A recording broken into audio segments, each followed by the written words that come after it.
that what he is saying is, I want you to produce not only the fruit that you're producing now, I want you to produce more fruit. So I'm going to have to teach you how to do that. And so everybody is going to lose something. So God cuts off the individual branches that are not producing. Just like we talked about with that peach tree. In addition to all those peaches, I also had some places, because the couple mature trees that we had not been taken care of. I had some dead branches. Guess what we did with those? Cut, cut, cut, cut, cut, cut. We cut dead branches. We cut little sucker branches. These are these little ones that grow up. And they're growing, they're taking energy, but they're taking energy away from something else. We cut off the dead ones. We tried to get the energy to go where it needed to go. And that's exactly what Jesus is the picture he's trying to get them to understand, is that you've got to stay connected with me. You've got to look and see who I am, what I'm doing, and how can you stay connected to that and to me through your entire life. Okay? Now, let's look at some vineyards in the Old Testament, okay?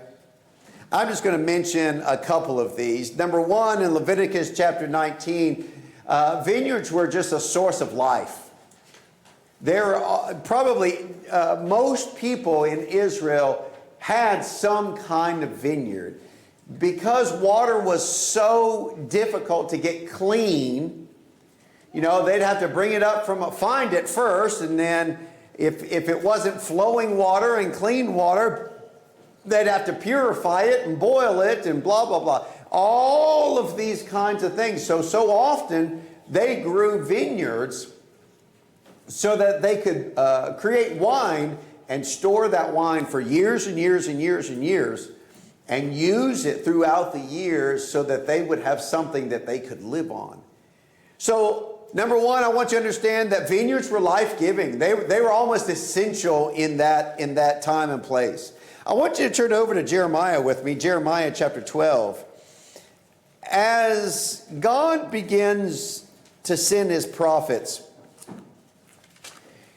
he starts to describe his people as vineyards. So I want you to see Jeremiah chapter 12. Let's start in verse 10 here. He says, many rulers have destroyed my vineyard. Well, what's he talking about? Keep on going. They have trodden my portion underfoot. They have made my pleasant portion a desolate wilderness. They've made it desolate. Desolate, it mourns to me. The whole land is made desolate because no one takes it to heart. The plunderers have come on all the desolate heights in the wilderness, for the sword of the Lord shall devour, and one end of the land to the other end of the land. No flesh shall have peace. They have sown wheat, but reap thorns. They have put themselves to pain, but do not profit. But be ashamed of your harvest because of the fierce anger of the Lord. Okay. So we just went from, I am the vine, you are the branches, to, you've destroyed my vineyard. Hold on with me. I think there's a reason that Jesus uses vine and vineyard, okay? So we've got this idea that a vineyard is something that is life-giving in everybody's life.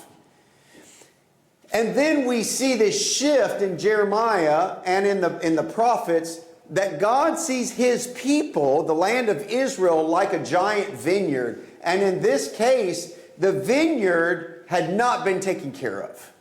Okay? Following me here? I want to also bring up Naboth's vineyard. So flip back with me to 1 Kings chapter 21. We're not going to read all 16 verses. But you remember here, Naboth has a vineyard, and it's right up against Ahab's home. And so Ahab goes to Naboth and he goes, hey, I want your land. And he even says, I'll pay you for it, whatever it's worth, but it's going to be mine.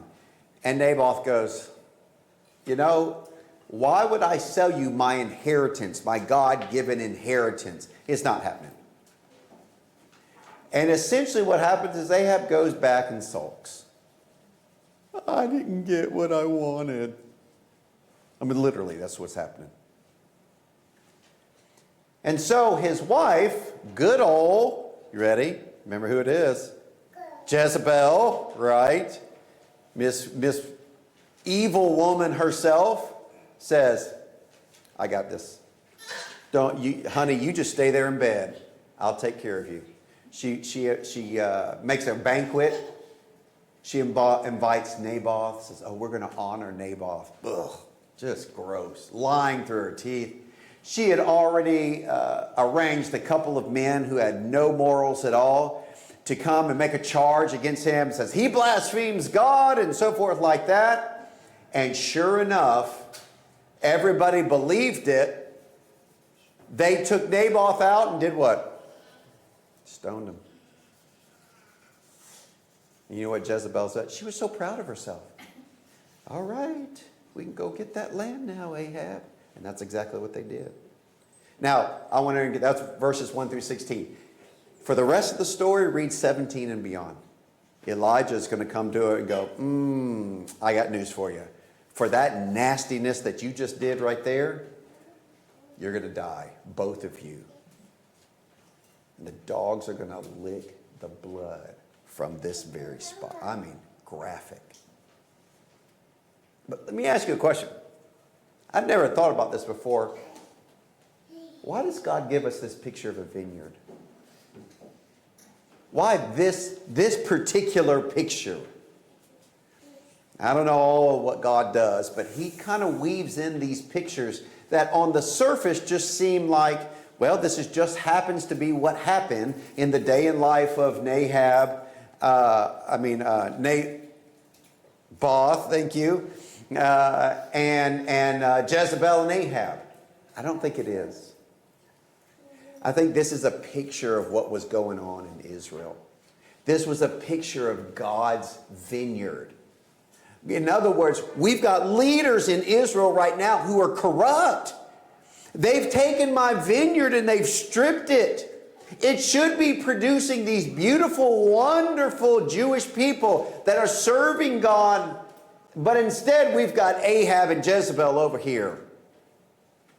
Because somebody didn't get their way, I'm willing to commit murder. So I think Naboth's vineyard was a picture of what God's vineyard looked like during this time of 1 Kings 21. Let me look at one more and then we'll make our application. And that's in Isaiah chapter 5. This is a passage I want you to turn to, please.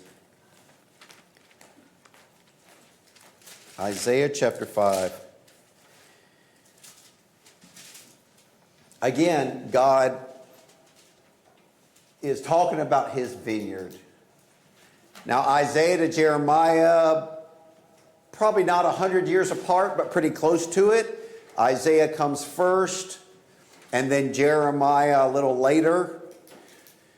But nonetheless, I want you to read with you verses 1 through 7, okay? Now let me sing to my well-beloved a song of my beloved regarding his vineyard. My well-beloved has a vineyard on a very fruitful hill. You see, it's starting real nice, isn't it?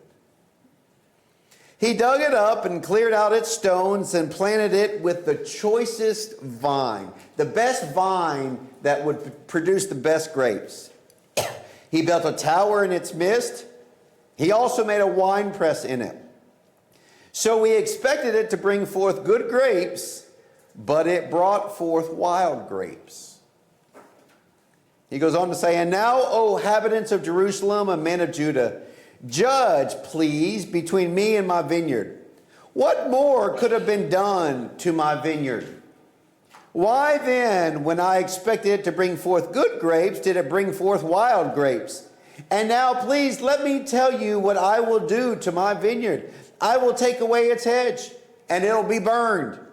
And I'll break down its wall, and it'll be trampled down, and I will lay it waste, and it shall not be pruned or dug.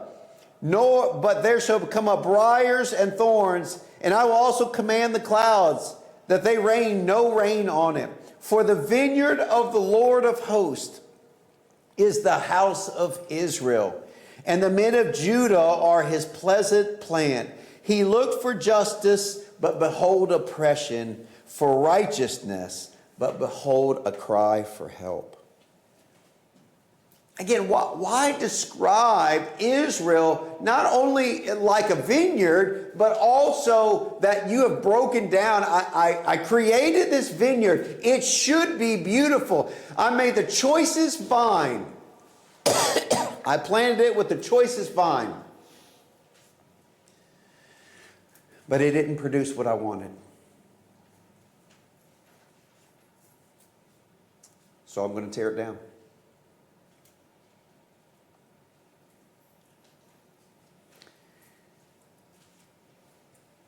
So now, with all of that I've just said, we're going to look at some application, but I want to ask the question to you. I hope that I have described this well enough for you to see perhaps one of the reasons why Jesus chose this image. It's not just something that they would know. It's when you look back in the Old Testament, you can see this picture of a vineyard was something that was important to God. His people were his vineyard. Make sense? So then what does Jesus say? You remember that vineyard picture? I'm the vine. You are the branches. You remember what Isaiah said? I planted you with the best stock, with the best vine. You remember he said that? Think about Jesus saying, I am the vine. He's the best stock, isn't he? The best ever. There's not going to get any better. You are the branches. And so because the trunk is good, it's not only good, it's the best. Then you stay connected to the trunk and you'll be good as well. I don't think this was an accident. He just happened to say, vine, I am the vine, you are the branches. I think there was a purpose behind this. So let's make a couple of points of application. Probably some that you are going to be familiar with, but I want to get through these rather quickly. Number one, and probably the main point I think Jesus is trying to make, stay connected to Jesus all day, every day. Proverbs chapter 3 says this. Probably this is a proverb that you are familiar with, where he says, trust in the Lord with all your might, with all your heart, lean not on your own understanding. In all your ways acknowledge him, and he'll direct your paths. All your ways, all your life, every situation, no matter what it is, put your trust in the Lord. Right? I think this is at the heart of this is the I am statements that Jesus made. All of the I am statements. Why would he say these? Look, let's start. I'm the true vine in the upper left here. I'm the true vine to give you not only a vineyard, but wine to drink. Go to the right. I am the bread of life that sustains you. I am the light of the world to show you where to go. I am the resurrection and the life to give you hope for what is coming. I am the good shepherd to lead you as well as to rebuke you and to correct you when you need it. I am the door of the sheep. I allow you to come in and to be a part of this amazing group. I am the way, the truth, and the life. All of these statements point to what? Trust in me. I provide you with what you need. Number two, because he gives you life, we need to speak life to others. You know, this proverb in Proverbs chapter 18, I want you to read it with me. I'm amazed with it because I haven't always spoken like I needed to. Proverbs chapter 18 and verse 21. You ready for this one? Death and life are in the power of the tongue, in what you say. And those who love it will eat its fruit. Anybody other than me found that to be true? When we speak to people, I want you to understand, we can speak death, negativity, discouragement, sarcasm, all those kinds of things, or we can speak life, encouragement, love, not only to the people that are lovable. Think about this. Jesus spoke life to us when he died on the cross, not because of who we were, but because of who he thought we could become. Right? He gave us hope. He gave us life. So because he's done that for us, brethren, please speak life to the people that you come around. Don't be negative Nelly. Don't always looking for the worst possible thing that could happen. Speak life. Especially when it comes to other people. Be encouraging to them. Don't always look for the things that are wrong. Heaven forbid we look for the things that are good. It's easy to see the things that are wrong. It's easy to see the things you don't like. Speak life. Not everything is rainbows and puppy dogs and Skittles, right? I understand that. But I also know that how we perceive things is so powerful. So be a life speaker. Number 3. Oh, you can't see that very well, can you? Let me look on my... Didn't come through. Not bearing fruit is not an option. I want you to hear that. Not bearing fruit is not an option. I know that's a double negative. I did it on purpose. I just want you to understand that as we live our lives, every single one of us individually are expected to bear fruit. This church is expected to bear fruit. But you cannot afford to sit on your laurels and say, well, the church. No. You need to be bearing fruit at home, with your spouse, with your children, with your brethren, with the people you work with. In other words, shining that light, making that progress. What do we mean? Well, turn in the book of 2 Peter chapter 1. Again, a verse I'm sure you're familiar with. These are all of those grow in the. You remember those, right? Where he says, but for this very reason, in chapter 1 and verse 5, 2 Peter, giving all diligence, add to your faith virtue, and virtue knowledge, and knowledge self-control, and to self-control perseverance, and to perseverance godliness, and to godliness brotherly kindness, and to brotherly kindness love. For if these things are yours and abound, you will be neither barren nor unfruitful in the knowledge of our Lord Jesus Christ. But watch this, listen. But he who lacks these things is short-sighted, even to blindness, and has forgotten that he was cleansed from his old sins. There is an expectation that God has that we should be growing and producing fruit for the Lord. That might be in how we interact in our home, interact in our jobs, interact at the grocery store, praying, trusting. All of those things are producing fruit in our own personal lives. So listen, you want to ask yourself, am I a fruit producer? And take honest inventory of yourself. And if the answer is no, might I suggest gently that you start producing fruit? Because what does he do if you're not producing fruit? Do you remember what Jesus said? If you don't produce fruit, cut it out. I don't want any of us to be cut out. And finally, let's see if we can see that one. Barely, sorry.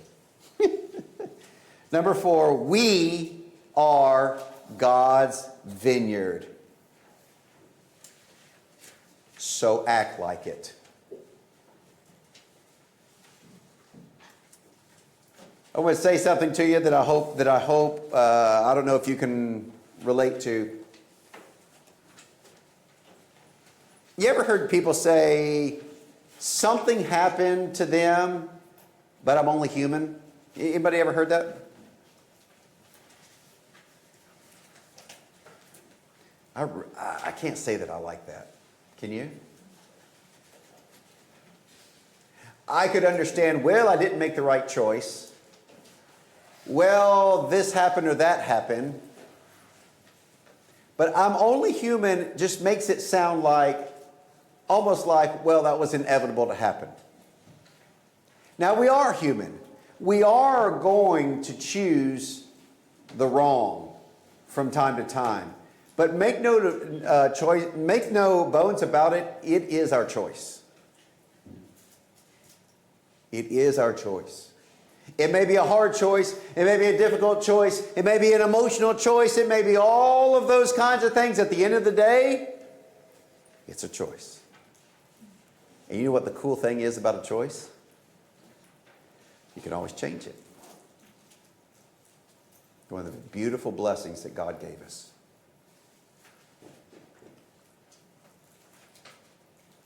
I'm not saying that any of us are out just sowing our wild oats.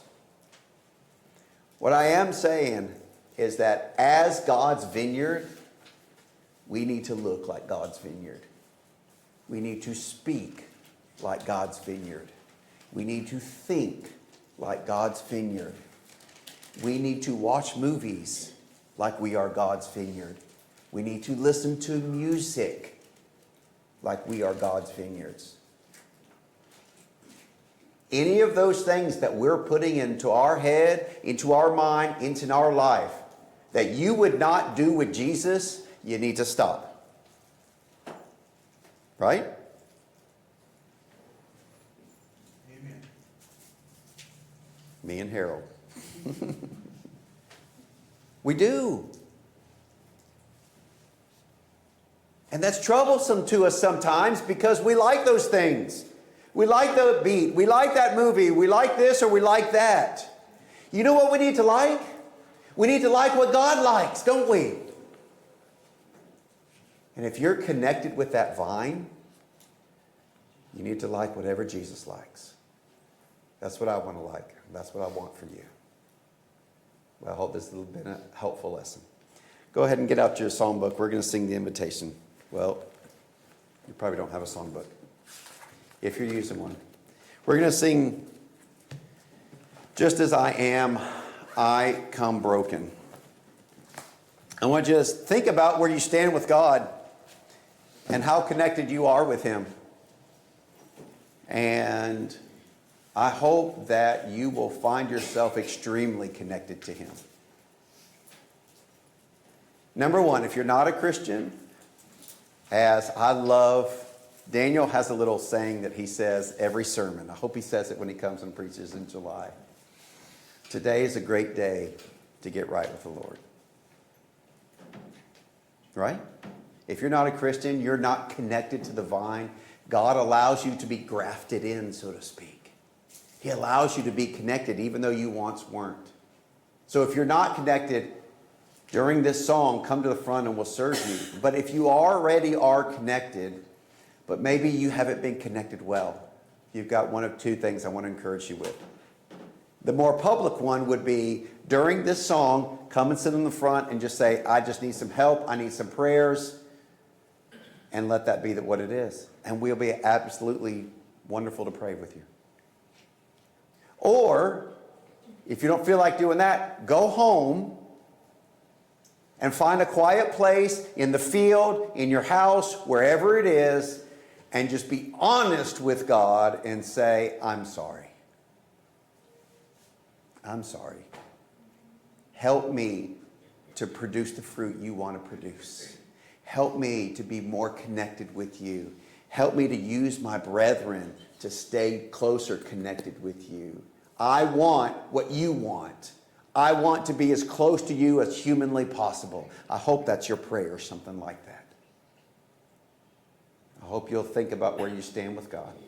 If we can help you in any way, come to the front as we stand and sing.